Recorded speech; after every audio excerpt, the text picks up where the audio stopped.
Hello, loves. Let me start with a confession.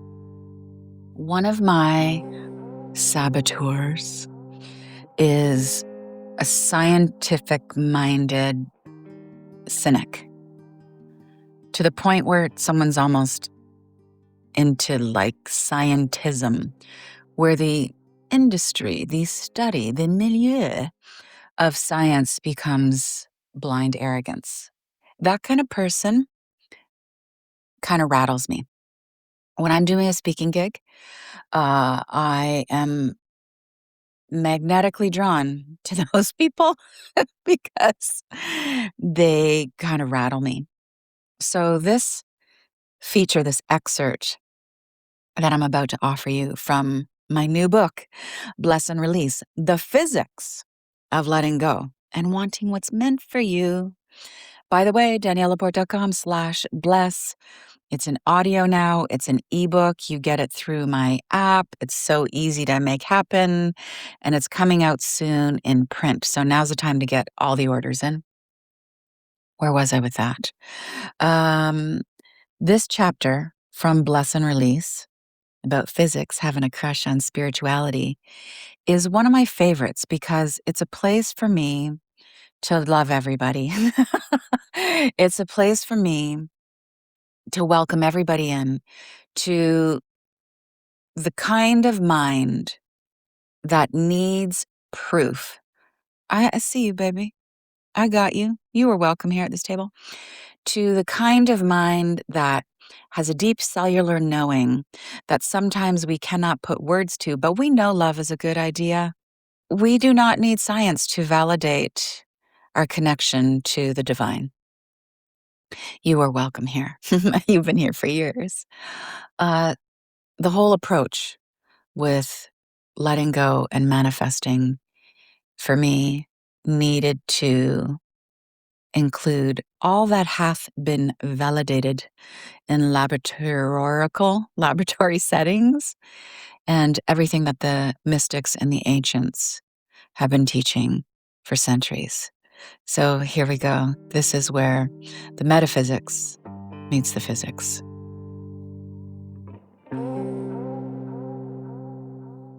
Let me give you the definition of metaphysics. It's a noun. It's from a medieval Greek word, metaphysica, which translates into the works after the physics. Metaphysics is one of the oldest branches of philosophy. Metaphysics examines the structure of reality, of existence, time, and space, and it looks at the relationship between matter and mind. Aristotle, great philosopher and mathematician, he designated metaphysics as the first philosophy. So let's talk about where spiritual principles meet scientific proof. I'm going to give you the metaphysics, and then I'm going to back it up with the physics. All right, so let's look at the metaphysical principle that energy follows thought, that your thoughts function like magnets in your energy field. Physics backs this up with electromagnetic field theory and neuroplasticity. Your brain is an electromagnetic organ. Just think about that. Has you think about your thoughts differently, I hope. Thoughts create measurable activity in the brain. What you focus on repeatedly strengthens those neural pathways in your brain. Neurons that fire together wire together. Next metaphysical principle. What you embrace transforms. Healing is integration, not annihilation. Blessing is a form of alchemy. This is actually the first law of thermodynamics, also known as law of conservation of energy. Energy cannot be created or destroyed. It can only be transformed. Your body is continuously transforming energy through your nervous system, your heartbeat, and your breath. Next metaphysical principle. What you push away pushes back. Resistance traps energy. Force attracts counterforce. This is Newton's third law. For every action, there is an equal and opposite reaction. Pushing creates pushback.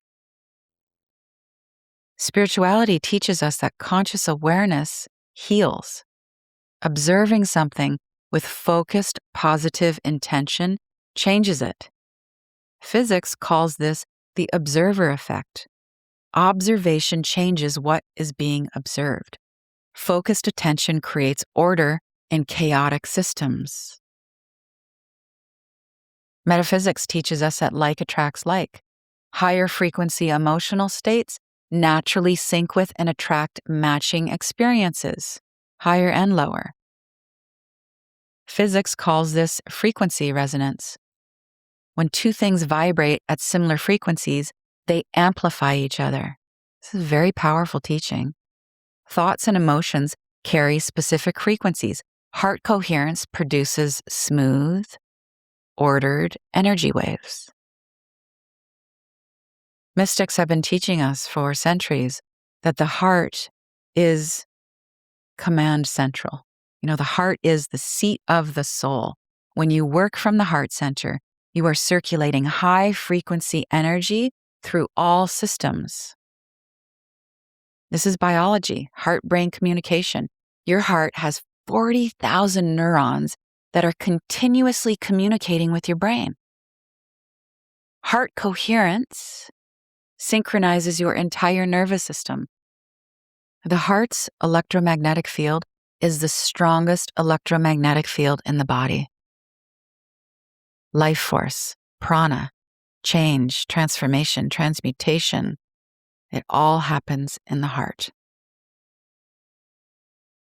Let's keep going. I'm going to break down the centering practice, each step, and the physics that backs it up. So this is what happens in your body when you're doing the centering practice. So step 1 is you're going to breathe. You place your right hand on your heart just for a few breaths. What's physics teach us? That slow breathing stimulates the vagus nerve. The vagus nerve is your relaxation meter. And the vagus nerve helps you shift from fight or flight into rest and digest mode. So at about 5 to 6 breaths per minute, you create what's called HRV. Sounds like being in the fast lane, but you create heart rate variability coherence. Your heart rhythm smooths out.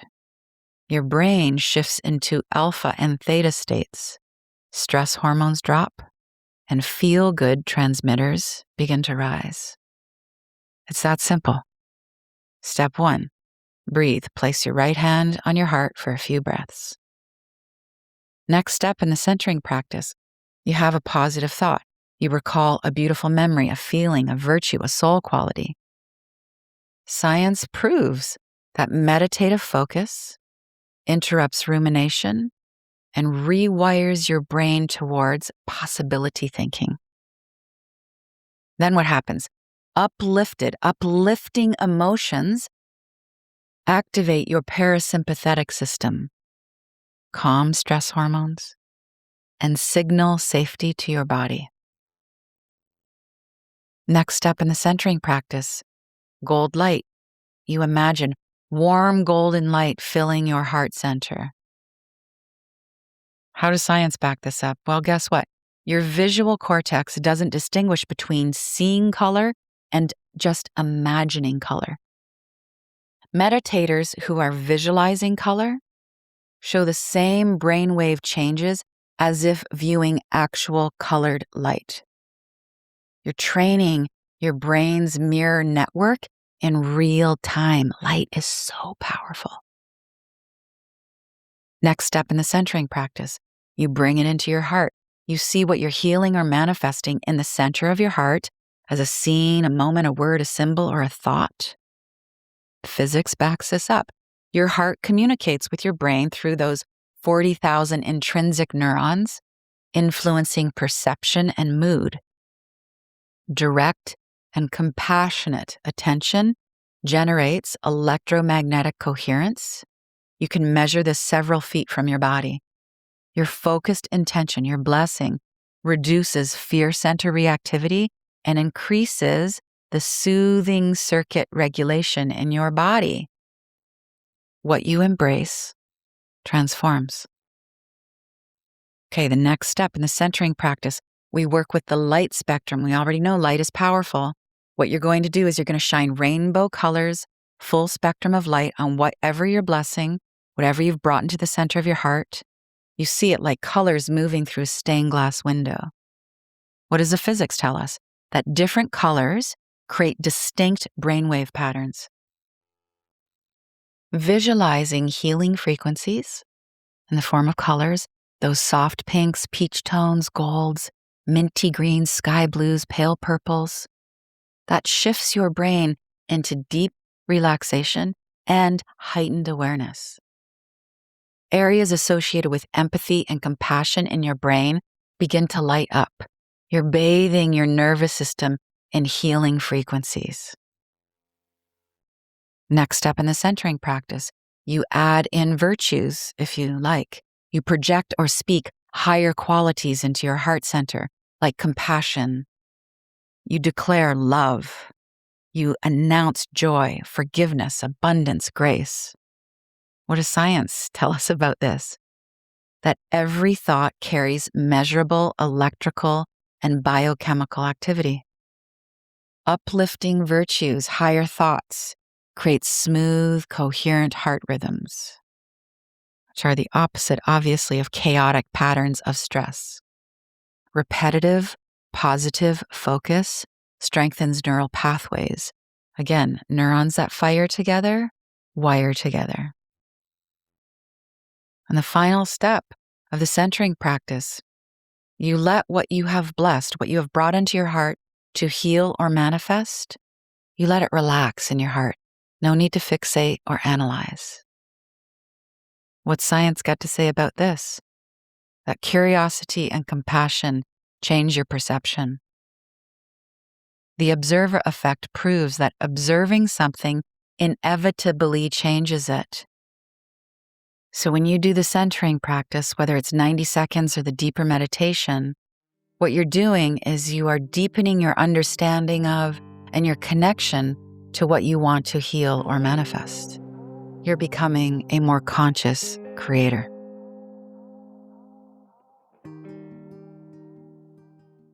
So how did that feel? Was that both logical and mystical? Because everybody's welcome here.